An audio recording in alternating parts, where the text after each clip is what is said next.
Hello everyone, welcome back to the YouTube channel of Bunyad Classes.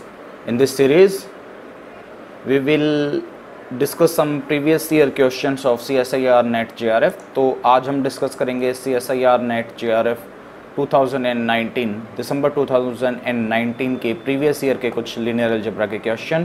तो चलिए start करते हैं फर्स्ट क्वेश्चन से।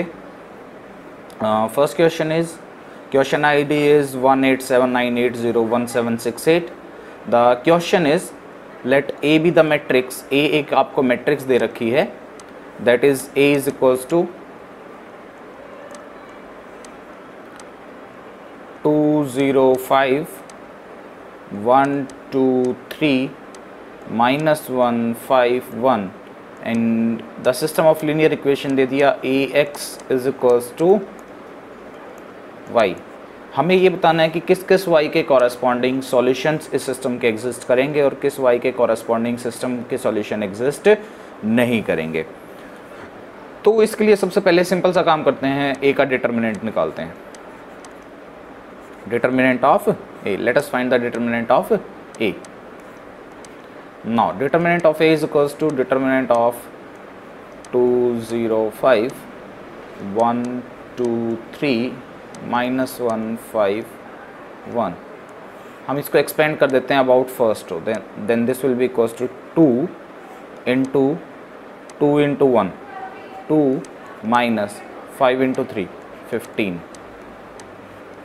Minus 0 into 1 into 1 1 minus 1 into minus 1 minus 3, so it will become plus 3 plus 5 into 1 into 5 5 minus 1 into minus 1 into 2 minus 2, so this will become plus 2, so this is equals to 2 into minus 13 which is equals to minus 26 plus 5 into 7 is 35 which is equals to plus ka 9. So determinant of A, so we get determinant of A is equals to 9 which is not equals to 0. So we can say that rank of A is equals to 3. Now since rank of A is equals to 3 and A is a 3 cross 3 matrix, then we know by elementary rules of system of linear equations that if A is a 3 cross 3 matrix, if A is a 3 cross 3 matrix and rank of A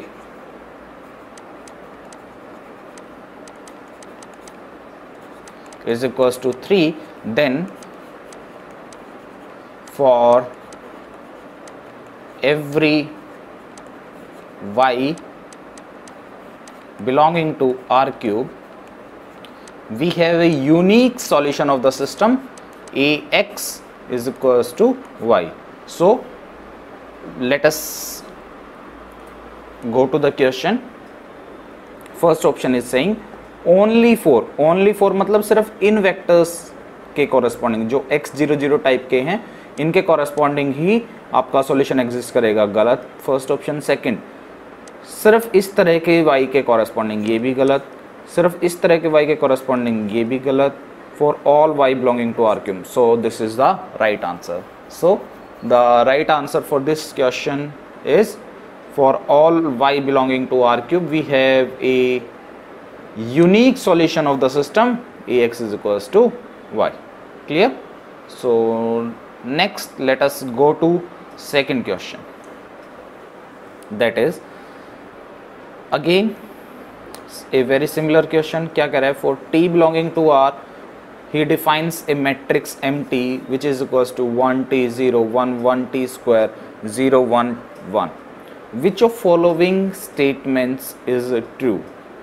क्या कह रहा है, determinant of MT is a polynomial function of degree 3 in t. Determinant of MT is equals to 0 for all t belonging to R. Determinant of MT is 0 for infinitely many t belonging to R. And fourth option is determinant of MT is equals to 0 for exactly 2 t belonging to R. So let us solve this question. Again वो कहीं ना कहीं determinant पे question पूछ रहा है, तो सबसे पहले हम mt का डिटर्मिनेंट निकाल लेते हैं। Determinant of mt, this is equals to determinant 1 t 0 1 1 t square 0 1 1. Now let us expand this matrix about first row. Then determinant will be equals to 1 into 1 minus t square, okay, minus t into 1 minus t square into 0 will be 0, तो 1 minus 0 and then plus 0 into 1 minus 0. So this is equals to 1 minus t square minus t. Clear है सभी को इतना? तो पहला option अब देखो, इसका देखते हैं क्या कह रहा है। Determinant of mt is a polynomial function of degree 3. No, this is a polynomial function of degree 2. So this option is wrong. Clear? Next, determinant of mt is equals to 0 for all t belonging to r. यानी अगर मैं t की कोई भी value रख दूं तो ये डिटर्मिनेंट जो आएगा 0 आएगा. नहीं, ऐसा जरूरी नहीं है. मान लो मैंने t को 1 रख दिया तो डिटर्मिनेंट आएगा 1 minus 1 minus 1 which is equals to minus 1 which is not equals to 0. So determinant of mt is not equals to 0 for all t belonging to r. Next, determinant of mt is equals to 0 for infinitely many t belonging to r. अब simple सी question करता हूँ मैं आपसे. ये determinant of mt है, इसकी value 0 रखते हैं तो 1 minus t square minus t is equals to 0. Now this is a polynomial equation ना, पॉलिनोमियल इक्वेशन जिसकी डिग्री कितनी है 2. तो इसके मैक्सिमम कितने रूट्स हो सकते हैं? 2. A polynomial equation with degree m can have at most m roots. Clear है? तो it can have at most 2 roots. तो ज़्यादा से ज़्यादा 2t की वैल्यूज़ के लिए ही ये 0 हो सकता है. तो ये जो थर्ड ऑप्शन है अगेन गलत हो गया. Determinant of mt is 0 for infinitely many t belonging to r. And next आते हैं लास्ट ऑप्शन पे. इसके हम ये सोल्व कर लेते हैं degree equation. So this is a quadratic equation. कैसे सोल्व करेंगे? Minus b plus minus under root b square minus 4ac upon 2a होंगे इसके रूट्स. तो वो अगर हम सोल्व करेंगे तो a की वैल्यू है -1, b की वैल्यू है -1, c की वैल्यू है 1. So we will get minus minus 1 plus 1 plus minus under root b square यानी कि -1 का square 1 minus 4 into a into c 4 into -1 into 1 upon 2 into -1. So this is equals to 1 plus minus under root 5 upon -2. So there are two distinct real values. There are two distinct real values for which this determinant is becoming 0. So option 4th is right. The determinant of mt is 0 for exactly two values of t which belongs to the set of real number. Clear है? So next let go to next question, which is the question ID is 1879801770. क्या कह रहा है?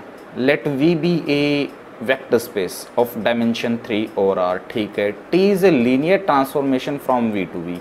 That is okay. Given that the matrix A this with respect to ordered basis V1, V2, V3 of V. This is the matrix representation of the linear transformation with respect to the ordered basis V1, V2 and V3. Then we have to tell कि इनमें से कौन सा option ठीक होगा. अब simple सी बात करते हैं.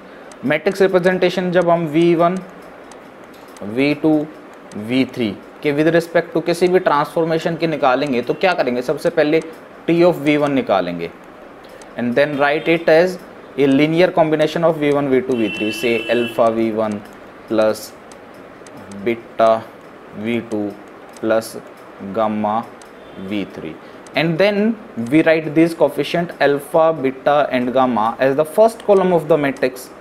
सिमिलरली टी ऑफ V2 निकालेंगे, उसके कॉरस्पॉन्डिंग इसी तरह से लिखेंगे उसको linear combination of V1 V2 V3 का, और फिर जो कोफिशिएंट्स आएंगे V1 V2 V3 को के उसको सेकंड कॉलम में लिखेंगे, और सिमिलरली फॉर थर्ड। तो यहाँ से अगर हम सिंपल सा काम करें तो T of V1 matrix A को देख के क्या कह सकते हैं, टी ऑफ V1 को जब हमने निकाल लिया और उसको जब V1 V2 V3 के लीनियर कॉम्बिनेशन में लिखा तो जो कोफिशिएंट कौन से आएंगे, इसका फर्स्ट कॉलम इस मैट्रिक्स का वो क्या है, 1 1 -2। So T of V1 is equals to 1 into V1 plus 1 into V2 minus 2 into V3 which is equals to V1 plus V2 minus 2V3। Similarly T of V2 आप calculate करोगे तो आपने निकाल लिए, पर फिर जो ये कोफिशिएंट्स आई ये आपने मैट्रिक्स के सेकंड कॉलम में रख दिए। So this will be equals to -1 of V1 -4 of V2 plus 5 V3 which is equals to -V1 -4 V2 plus 5 V3। this was equals to T of V1, this is equals to T of V2. This is our first equation, this is our second equation. Now let us go to similarly third equation। वो क्या आएगा, T of V3 is equals to 0 into V1, वो तो ख़त्म ही हो गया, plus 3 into V2, तो 3V2 minus 3V3। Clear है, ये आ गई आपकी थर्ड इक्वेशन। इस फर्स्ट सेकंड और थर्ड इक्वेशन तीनों को ऐड कर दो, राइट साइड क्या बन जाएगी, T of V1 plus T of V2 plus T of V3, ये बन गई आपकी left side. Is equal to right side देखते हैं, V1 माइनस V1 कैंसिल हो गए और यहाँ कोई V1 है ही नहीं तो वो ख़त्म, V2 माइनस 4V2 और प्लस 3V2, अगेन ये तीनों कैंसिल हो जाएंगे, और minus 2V3 plus 5V3 minus 3V3, ये तीनों भी कैंसिल हो जाएंगे। क्लियर, तो this will become equals to 0। तो यहाँ से अब since T is a linear transformation तो हम इस लेफ्ट साइड को ये लिख सकते हैं, T of V1 plus V2 plus V3, this is equals to 0. So our option third is right option, rest two are wrong. So thank you for watching this video. Please like, share and subscribe our YouTube channel. Also you can comment below for any inquiries.